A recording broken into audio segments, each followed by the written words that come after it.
Hello everyone and welcome to today's webinar Understanding Hodgkin Lymphoma Awareness, Myths and Hopes. I am RJ Trishul and your host for today. We have Dr. Mangesh P. Kamath, Additional Director of Oncology, Hematology and BMT at Fortis Hospitals. So he is going to help us understand to know about Hodgkin lymphoma, what are the myths, everything in simple terms, and talk about the positivity in the journey along with Hodgkin lymphoma. So doctor, how are you? I'm fine, thank you. How are you? I'm good. So today we are going to talk about Hodgkin lymphoma. Yeah. So my first question is, let's begin with the basics. What exactly is Hodgkin lymphoma and how is it different from other types of cancer? Yeah. So I'll just give you a little bit of clarity about what is lymphoma first. Okay. So lymphoma is a type of cancer which involves the lymphatic system. So we all know we have blood. Yeah. And blood has two components, the cells of the blood, and then you have the filtrate of the blood, just like how you filter water or filter anything. So our filtrate of the blood, which is called as the lymph, contains all our immunity cells. These are called as the lymphatics, right? So Hodgkin's lymphoma and another kind called non-Hodgkin's lymphoma are both cancer of the lymphatic system.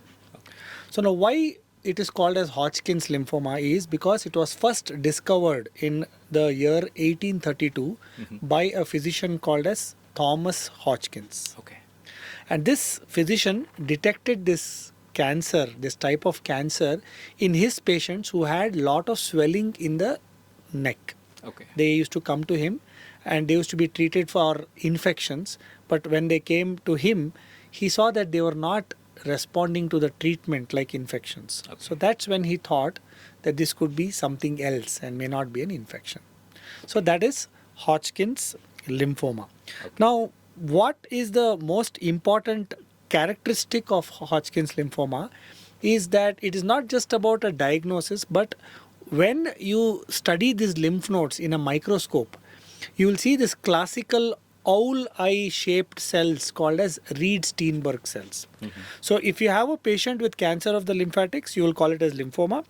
And if after you study the lymph nodes in the microscope, you get these classical Reed-Steinberg cells, then you will call it as Hodgkin's lymphoma.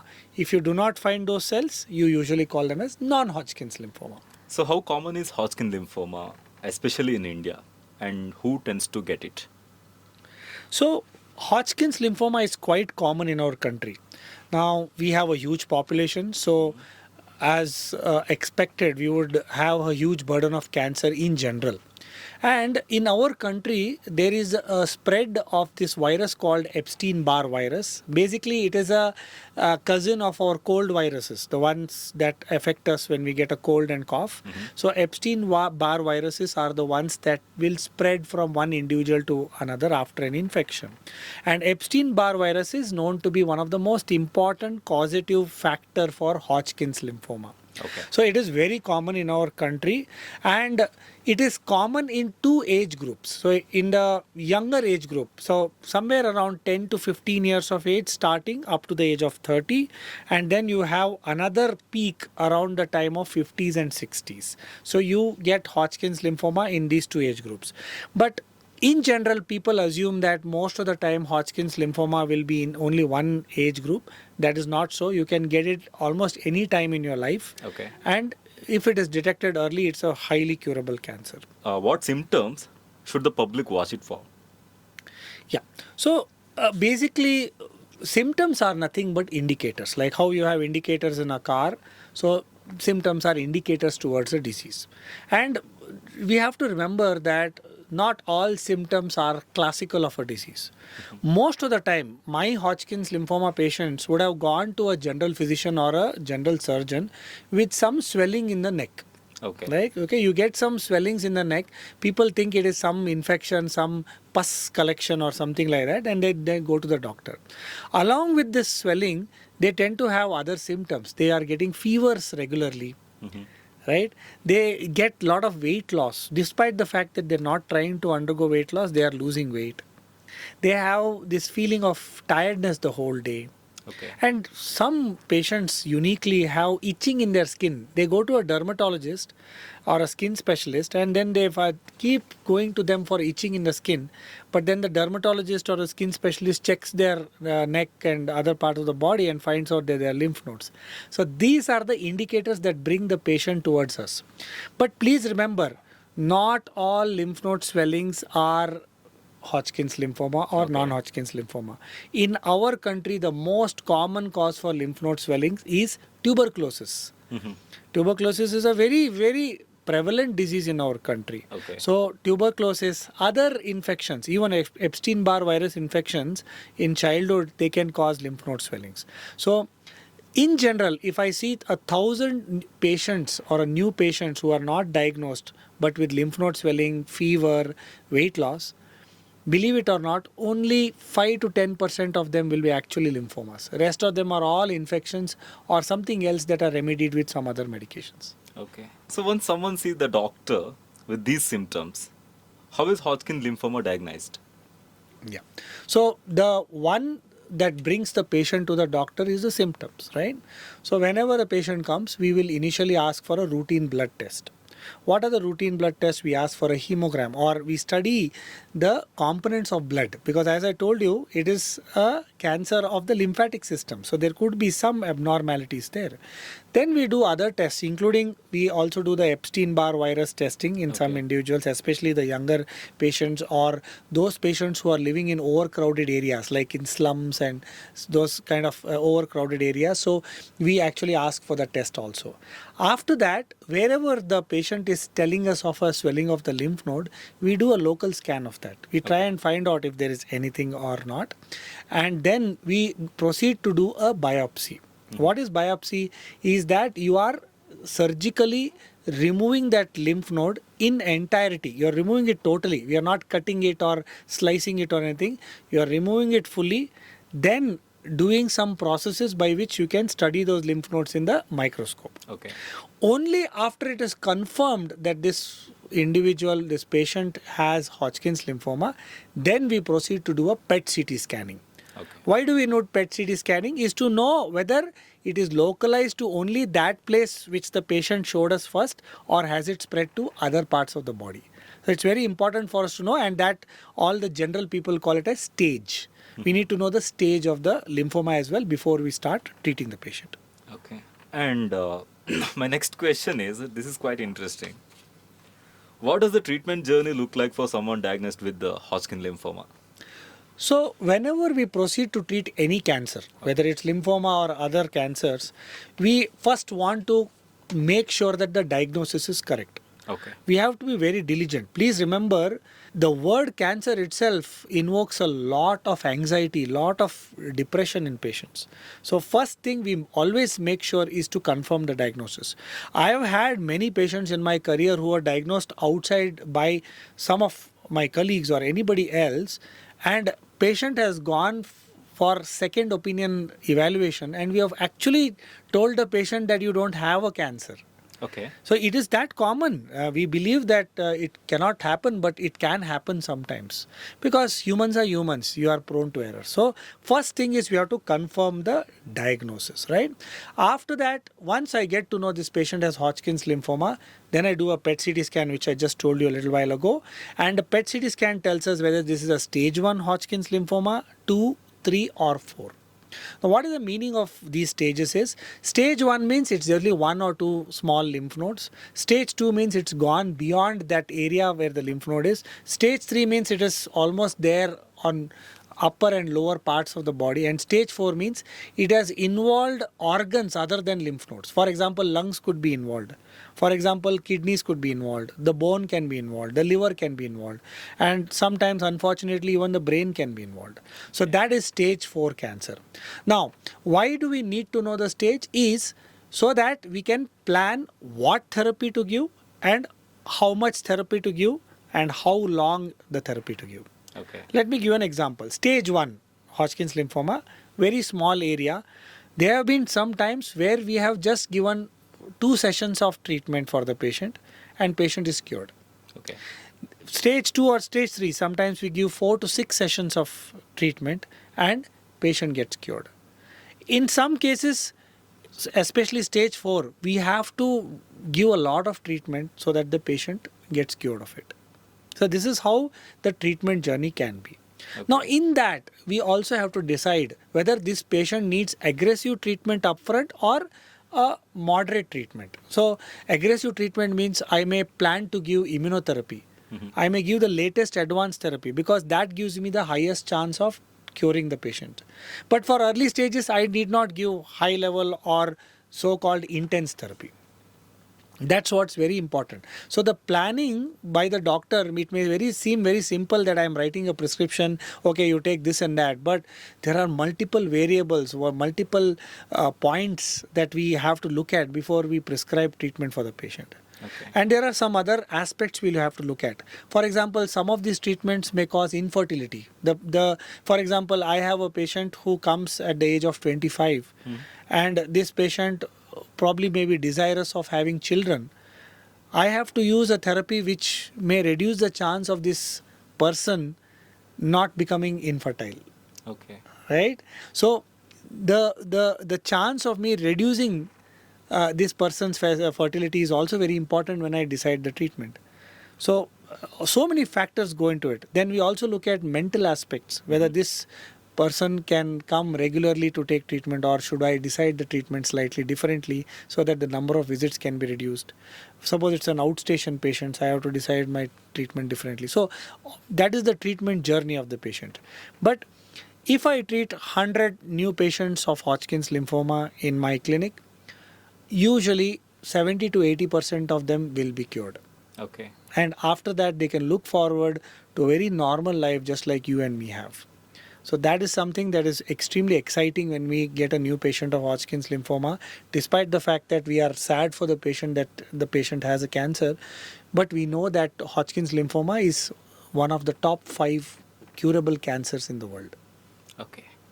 And how much difference does early detection really make? So early detection is very important. Like as I told, if you are detecting a patient in stage 1, the cure rates are very high. Almost, if I can quote some statistics, cure rates can be more than 90 to 95%. For example, if I treat 100 new stage 1 Hodgkin's lymphoma patients, 90 to 95 of them are expected to be cured of the cancer. Okay. The word cure in cancer is not an easily used word because people are still living in the 1980s and 1990s where every cancer means a death spell. But cancers like Hodgkin's lymphoma and also breast cancers are some of the cancers which are teaching even oncologists that cancers are indeed curable for a large majority of the patients when diagnosed in early stage. So screening is very important. Okay. And most important is if you get any problem in the lymph nodes, you should immediately be evaluated. Sometimes we wait. We should not wait because if it is indeed a cancer or the Hodgkin's lymphoma, if you have delayed your evaluation and diagnosis, instead of treating this patient with less treatment for stage 1, you may end up treating the patient with more treatment for stage 3. Okay. So now we are moving on to next segment. So here are some myths about Hodgkin lymphoma. So let's clear that. Myth number 1. Only older people get Hodgkin lymphoma. That is actually a very valid myth because you see that most people have this thought process that cancers are seen only in older age. And they think that it's because of stress, it's because of this, it's because of that, it's because of obesity, it's because of smoking and all that. But Hodgkin's lymphoma is not dependent on this. Okay. As I told you, a large majority of patients with Hodgkin's lymphoma get Hodgkin's lymphoma because of some infection that the body is not able to throw out.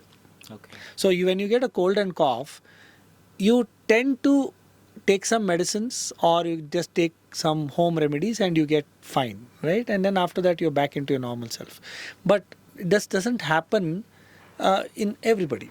Okay. So it's important for people to know that Hodgkin's lymphoma is seen in the younger population as well. In fact, if I were to see 100 patients in my clinic, I see more patients in the younger age than the older age. Okay.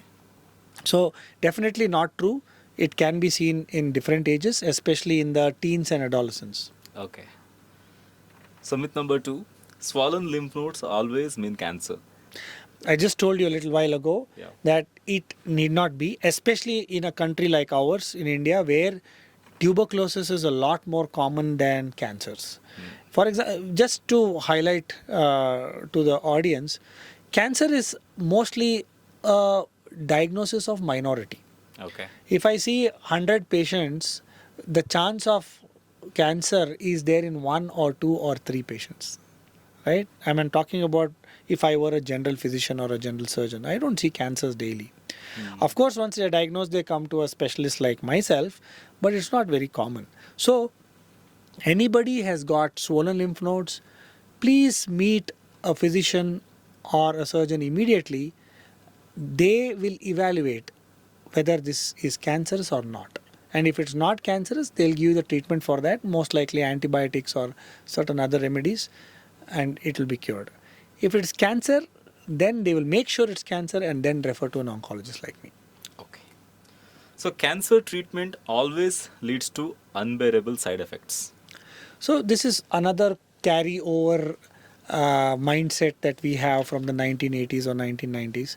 I will tell you about myself. When I was doing my MBBS in early 2000, when we used to see cancer patients, we used to get scared, Okay. right? Because yes, the treatment of those times were extremely toxic. Side effects were definitely there. We used to see patients getting vomiting and such dreaded side effects those days. But try and correlate it with the kind of mobile phones we had in early 2000.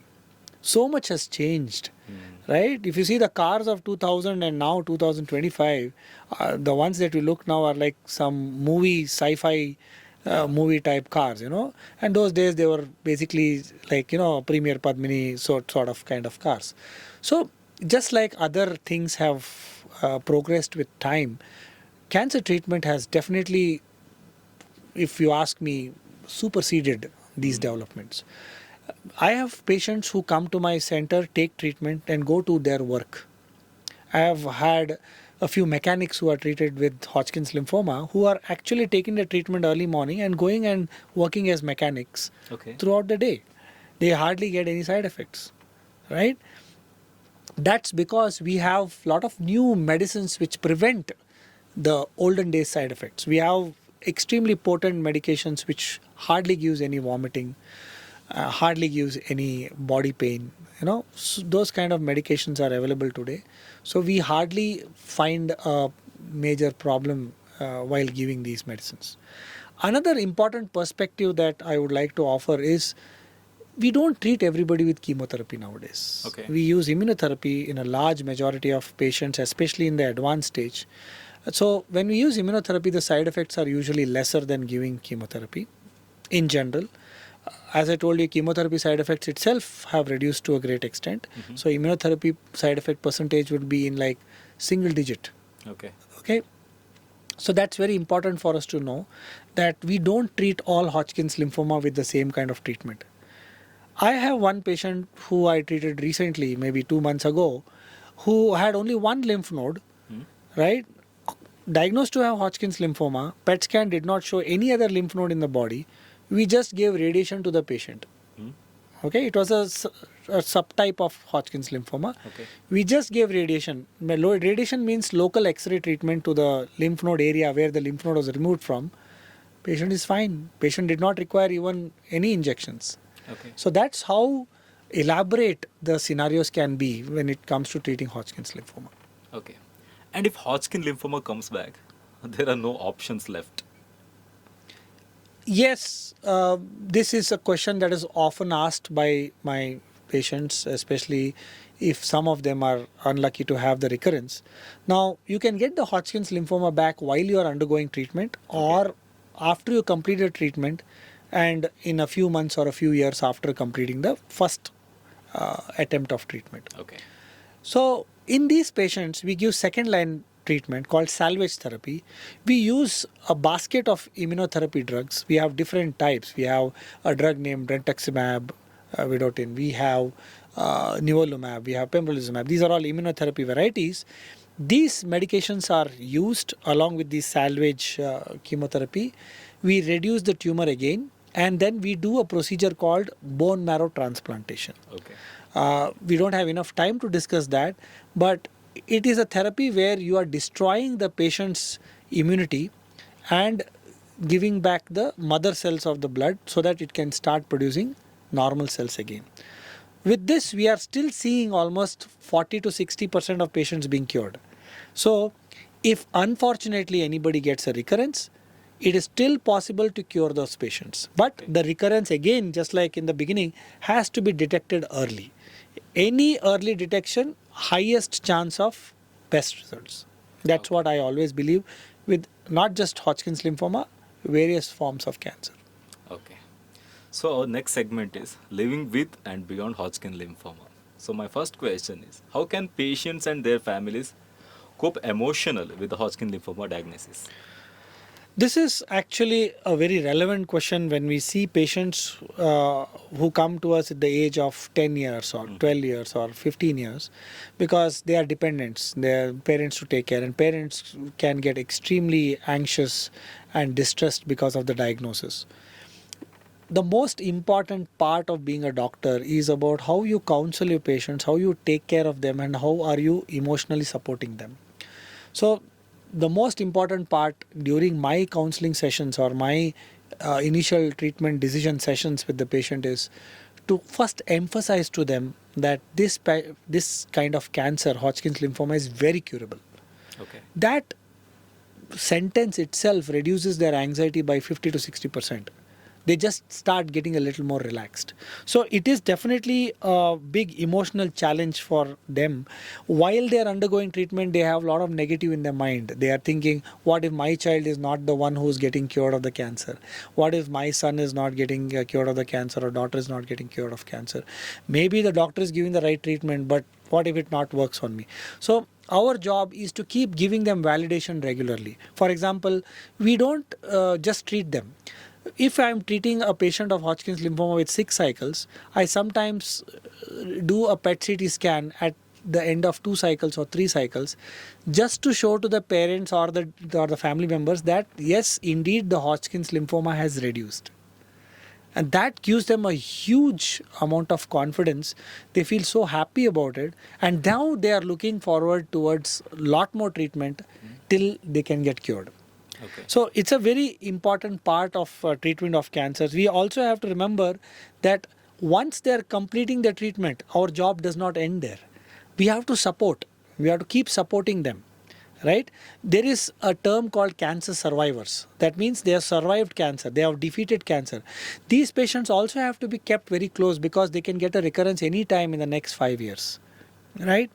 So we have to keep assessing them regularly. We have to invite them to keep getting consulted once every 6 months or so that we can make sure that the cancer is not there in their body. So this is very important. So even after the treatment of cancer is completed, we have to tell them that no, you have to be in touch with us. We have to keep doing some tests periodically. We have to keep examining you so that you don't get it. Now, all these activities and exercises that we do from the time the patient is diagnosed with cancer to the time that the patient is declared to be cancer free is the role that a doctor has to play. We have to be mentally available, physically available, and emotionally available. So that's how we as doctors can give them a better quality of life. Can a person return to normal life after treatment? Absolutely. When I have certain patients who I treated way back in 2012 and 13, Okay. and they were those days adolescents, now having 2 or 3 children and enjoying their life like normal individuals. It is possible, definitely.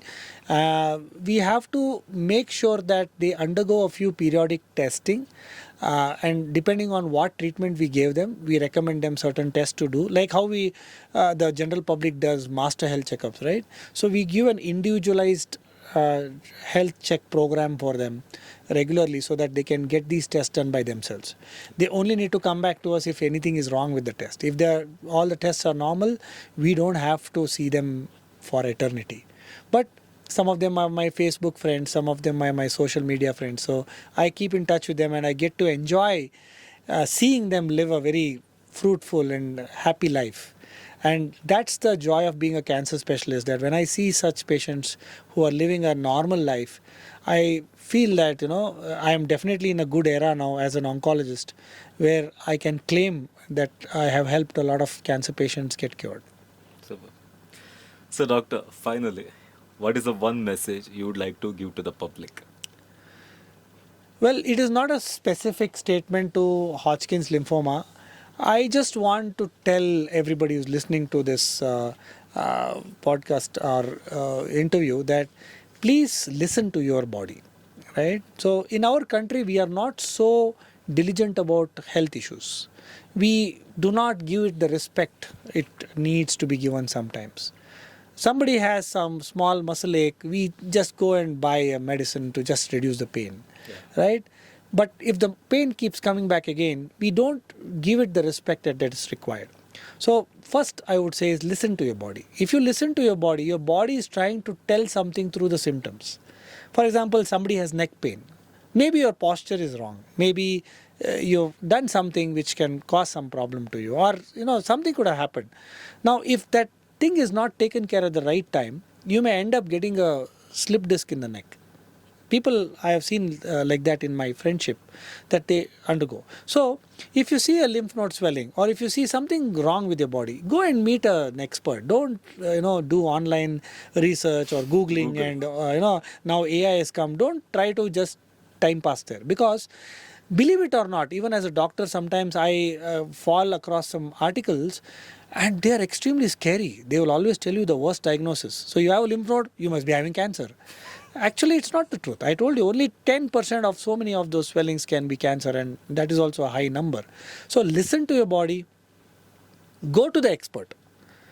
If I needed, to get some expert advice, that is because I care for my body. So once I take that expert advice, I am very sure to get clarity on this. And if it is indeed a cancer, I will make sure that my cancer is detected at the earliest possible stage, which allows me to get cured in the fastest and the most comfortable way. So please get your health checks done depending on what kind of work you do. If you have stress, please reduce your stress. If you're doing some things like bad habits, please reduce them. So this is what is the message I would like to give to all my countrymen, is please make sure you take care of your health. Our country needs to have this, a mindset to that health is most important, not wealth. So thank you so much, Dr. Mangesh P. Kamath, for sharing your valuable insights in such a simple manner. This message is a part of Disease Awareness Initiative by Takeda Biopharmaceuticals India Private Limited, shared in public interest. Thank you.